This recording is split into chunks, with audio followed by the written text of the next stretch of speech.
الصالحين ولا عدوان إلا على الظالمين. صلى الله وسلم على نبينا محمد.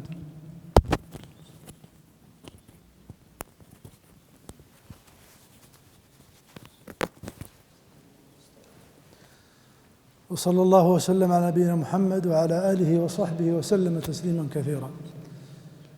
أسأل الله عز وجل يتقبل منا منكم صالح الأعمال، كما نسأل عز وجل أن يكون هذا المجلس شاهدا لنا لا شاهدا علينا. أيها الأحبة، نعم الله عز وجل على الإنسان كثيرة لا تعد ولا تحصى.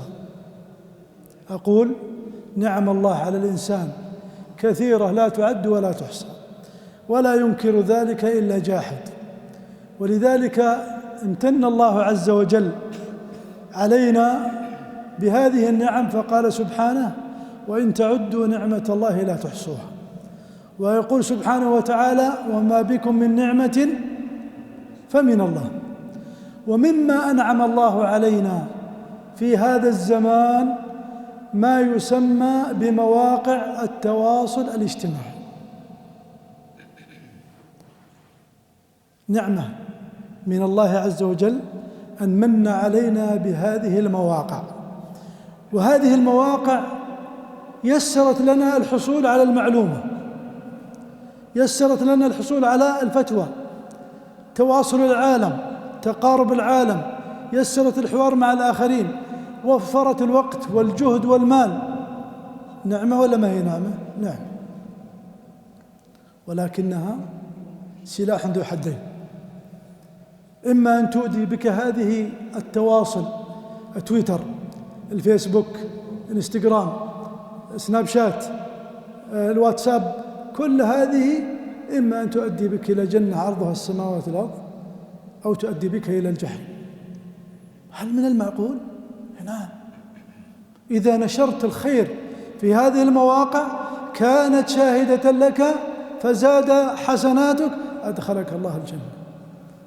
ولو نشرت الفساد في هذه المواقع تكون وزرا عليك ويقود بك إلى النار والعياذ بالله. الأمر خطير. بعضهم يقول إيش بيتكلم الليلة عنه؟ أقول الأمر خطير. مواقع التواصل الاجتماعي هدمت بيوت وشتتت أسر وأخرجت أناس من الإسلام إلى الكفر. أحد المشايخ يقول: رأيت رؤيا، أو أحد الناس سأله عن رؤيا، قال: رأيت قريبا لي أن الناس يأتون إليه وقد توفي ويبولون على قبره بعد وفاته. قال: رأيتهم يبولون على قبره. قال الشيخ: كيف كان فلان؟ كيف كان علاقته مع الله؟ كيف كان علاقته مع مواقع التواصل الاجتماعي؟ قال: والله لا تسر. قال: فهو ما خلفه بال عليه الناس. الأمر خطير. ولذلك أحببت أن أذكر ببعض الأشياء، 5 أمور ينبغي للمسلم أن يتأدب بها وهو يتعامل مع هذه المواقع. أول ما تفتح هذا الموقع ادعو الله عز وجل أن يعطيك خيره ويكفيك شره. من هذه الآداب وفقني الله وإياكم بالعمل بها استشعار عظمة الله، استحضار مراقبة الله لك. الله يراك، الله يسمعك. لا تجعل الله أهون الناظرين إليك، لا تجعل الله أهون الناظرين إليك فتعصي، بل اعلم إن الله يراقبك ويراك ويسمعك. ولذلك ما تركك سبهللا فارغا ما لك دور في الحياة، لا، إن جعلك عليك لك هدفا، وجعل عليك من يحصي عليك أعمالك. وإن عليكم، قال الله عز وجل: وإن عليكم لحافظين كراما كاتبين يعلمون ما تفعلون. سورة العمران كبيرة وعظيمة وآياتها كثيرة، أفرد آية في مراقبة الله عز وجل. قال الله عز وجل: إن الله لا يخفى عليه شيء في الأرض ولا في السماء. هل يخفى على الله شيء؟ لا. إن الله لا يخفى عليه شيء في الأرض ولا في السماء. قال الله عز وجل: ألم ترى أن الله يعلم ما في السماوات وما في الأرض؟ ما يكون من نجوى ثلاثة إلا هو رابعهم، ولا خمسة إلا هو سادسهم، ولا أدنى من ذلك ولا أكثر إلا هو معهم أينما كان. بعدين: ثم ينبئهم بما عملوا يوم القيامة إن الله بكل شيء عليم. يا أصحاب المواقع، اسمعوا لحديث محمد صلى الله عليه وسلم. يا من يدخل على هذه المواقع راقب الله عز وجل. يقول ثوبان: قال رسول الله صلى الله عليه وسلم: لأعلمن، لام القسم، لأعلمن أقواما من أمتي يأتون يوم القيامة بحسنات كأمثال جبال تهامة بيضة. وليش خص جبال تهامة؟ عظمها شاهقة كبيرة. يأتون يوم القيامة بحسنات كأمثال جبال تهامة بيضاء يجعلها الله عز وجل هباء منثورا. هذه الجبال العظيمة يجعلها هباء منثورا ما كأنها وجدت. قال ثوبان: يا رسول الله، جلهم لنا، صفهم لنا، ما صفاتهم، ألا نكون منهم ونحن لا نعلم. قد نكون فينا هذه الصفات ونحن لا نعلم. قال صلى الله عليه وسلم: أما إنهم إخوانكم ومن جلدتكم ويأخذون من الليل كما تأخذون، ولكنهم قوم إذا خلوا بمحارم الله انتهكوها. قوم إذا خلوا بمحارم الله انتهكوها. حديث صحيح رواه ابن ماجه وصححه الألباني. قوم إذا خلوا بمحارم الله انتهكوا. إذا هو لوحده مع الشاشة أطلق نظره، سمعه، والعياذ بالله في أمور لا تجوز ومحرمة، ما راقب الله عز وجل. أيها الأحبة، في أولى ابتدائي يعلمنا المعلم، وكلنا مر علينا هذا الأمر. إيش يعلمنا المعلم؟ يقول: مراتب الدين ثلاثة. تعلمونها في أولى ابتدائي. مراتب الدين ثلاثة: الإسلام والإيمان والإحسان.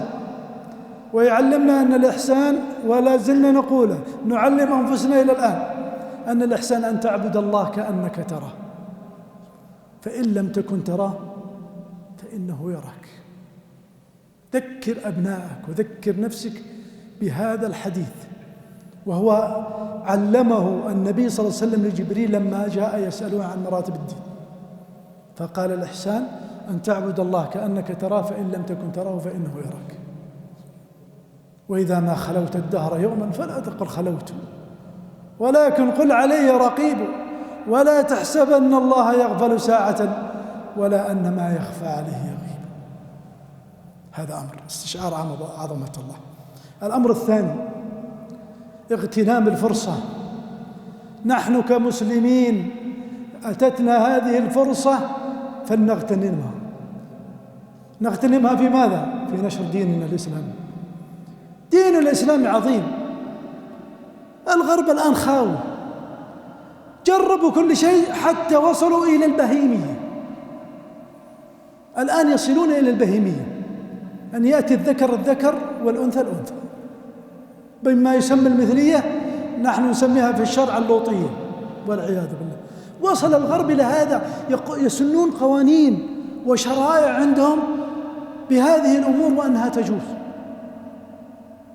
فننشر دين الإسلامي ونعرف الدين الإسلامي، نعرف أن الدين الإسلامي يكرم المرأة. محمد صلى الله عليه وسلم يكرم المرأة ولم يهن المرأة. كيف كرم المرأة؟ أذكر لك 3 مواقف أن محمد صلى الله عليه وسلم يكرم المرأة. في إحدى سفرياته مع زوجه عائشة، وكان معه صحابة، قال: اسبقونا. ثم يقول عائشة: ما رأيك نتسابق؟ محمد صلى الله عليه وسلم قال: ما رأيك نتسابق؟ قالت: نتسابق. فتسابقا فسبقته صلى الله عليه وسلم. وبعد أعوام قال فلما حملت اللحم سمنت رضي الله عنها، قالت نتسابق فتسابق فسبقها صلى الله عليه وسلم. قال هذه بتلك، تكريم ولا ما هو تكريم؟ تكريم. تدخل عليه ابنته فاطمة رضي الله عنها فيقوم لها عليه الصلاة والسلام، ثم يقعدها مكانه، يقبلها ويقعدها مكانه. تكريم ولا ما هو تكريم؟ تكريم. بعد سنوات من وفاة زوجته خديجة لا زال يرسل الهدايا لصديقاتها، يكرم زوجة خديجة، يكرمها. هذا ديننا الإسلامي. ولذلك الله عز وجل يقول ومن أحسن قولا ممن دعا إلى الله وعمل صالحا وقال إنني من المسلمين. ادعو إلى سبيل ربك بالحكمة والموعظة الحسنة. يقول صلى الله عليه وسلم بلغوا عني ولو آية. يمكن بعضكم ما ذكر أذكار المساء إلى الآن. بعضهم يقول والله ما عندي وقت. نقول اذكر ذكر واحد، إذا ضاقت عليك اذكر هذا الذكر: سبحان الله وبحمده، زنة عرشه ورضاء نفسه وعدد خلقه ومداد كلماته. يقول صلى الله عليه وسلم لما دخلها الجويرية وهي من بعد صلاة الفجر إلى أن انتصف النهار: لا زلت على وضع مكانك وأنت تذكرين الله، لقد قلت بعدك كلمات لو وزنت ما قلت لوزنتهم: سبحان الله وبحمده، زنة عرشه، ونفسه وعدد خلقه ومداد كلماته. انشرها الليلة، انشرها في مواقع التواصل، تكون لك شاهدة يوم القيامة. الأمر الثالث التأكد مما تنشر. لا تنشر كلما جاءتك رسالة نشرتها حولتها، يلا حول، ما تدري هي صحيحة ولا لا. كل ما جاءتك رسالة حولتها. هل الخبر صحيح؟ هل الحديث صحيح؟ هل نشر عن بلدك شيء؟ هل تنشر عن بلدك شيء؟ عن ولاة أمرك؟ لا، دينك وولاة أمرك وبلدك خط أحمر لا تعداه، حتى وإن كان صحيح لا تنشره. لا تثير البلبلة، أنت في نعمة، في بلد الأمن والأمان، في بلد التوحيد، قل الحمد لله. فاحفظ هذه وتأكد مما تنشر. لا تنشر حديث ضعيف، حديث موضوع، تأكد من ذلك، لأن الله أمرني وأمرك. قال يا أيها الذين آمنوا إن جاءكم فاسق بنبأ بإيش؟ فتبينوا، وفي قراءة فتثبتوا أن تصيبوا قوما بجهالة فتصبحوا على ما فعلتم نادمين. ويقول الله عز وجل وإذا جاءهم أمر من الأمن أو الخوف أذاعوا به. ما معنى أذاعوا به أيها الأحبة؟ نشروه بدون ما يتثبتوا.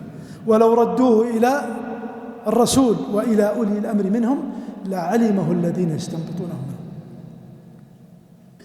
ويقول صلى الله عليه وسلم كفى بالمرء كذبا أن يحدث بكل ما سمع.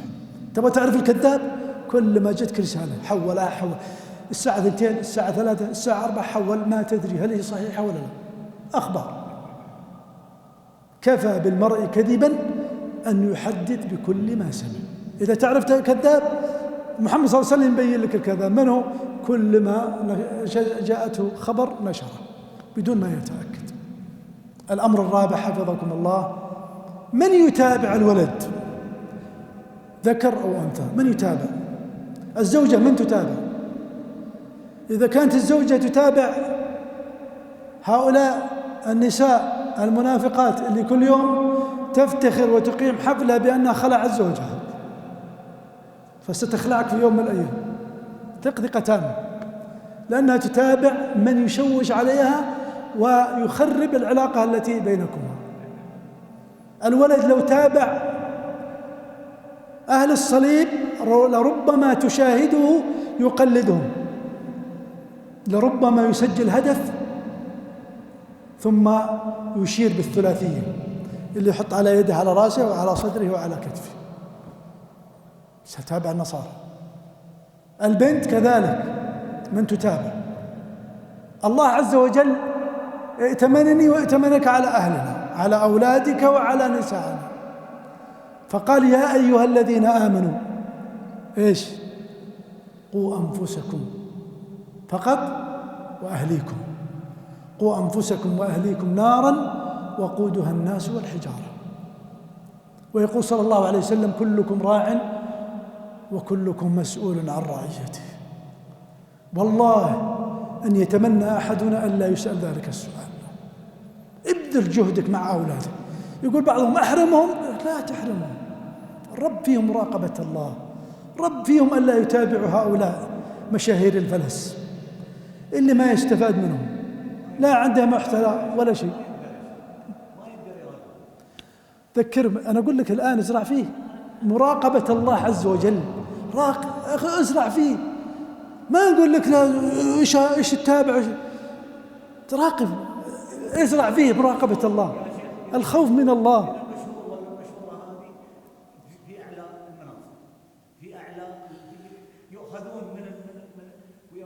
من اللي رفعهم؟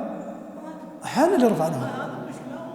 لا والله رفعناهم، لأن عندك كم عدد المتابعين؟ مليون، مليونين، 3، 4، 6 مليون، 7 مليون. طبعا احنا اللي رفعناهم. ولا لو عرفنا من نتابع فلان فلان فلان، في ناس عندهم محتوى جميل، ما نقول كلهم، لكن في ناس والله ما تستفيد منها شيء، ما غير على المفطحات وعلى الأكل وعلى الشرب وعلى الأمور اللي.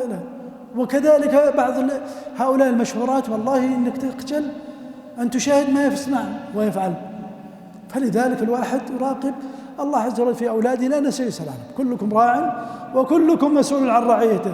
فالإمام راع ومسؤول عن رعيته، والرجل راع في بيته ومسؤول عن رعيته، والمرأة راعية في بيته زوجها ومسؤول عن رعيته. أختم بالخامس وهو حفظ الوقت. كم نقضي الوقت على هذه التواصل؟ 6 ساعات 7 ساعات، بعضهم يوم يقوم إلى ينام وهو على الهواء، يمكن بعضهم ينام وهو باقي يتابع.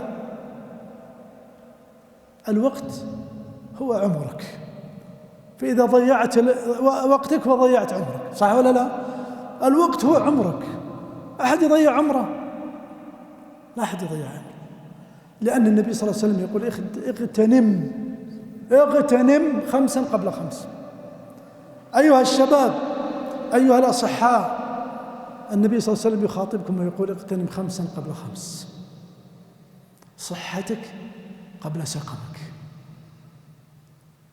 أنت الآن صحيح، لكن بيجيك سقم ما عاد تقدر تسوي شيء. اغتنم 5 قبل 5. صحتك قبل سقمك، شبابك قبل هرمك، غناك قبل فقرك، فراغك قبل شغلك، حياتك قبل موتك. ويقول صلى الله عليه وسلم: لا تزول قدم عبد يوم القيامة حتى يسأل عن 4: عن عمره فيما أفناه، وعن ماله من أين اكتسبه وفيما أنفقه، وعن علمه ماذا عمل به، وعن جسمه فيما أبلاه، وفي رواية عن شبابه فيما أبلاه. بيض الله وجوهكم وجزاكم خير. وأسأل الله عز وجل الذي أجلسكم هذا المجلس أن يعطيكم ما تريدون. ما جلستم إلا تريدون في نهاية المجلس، قوموا مغفورا لكم. فأسأل الله أن يغفر لي ولكم ولوالدينا ومن له حق علينا.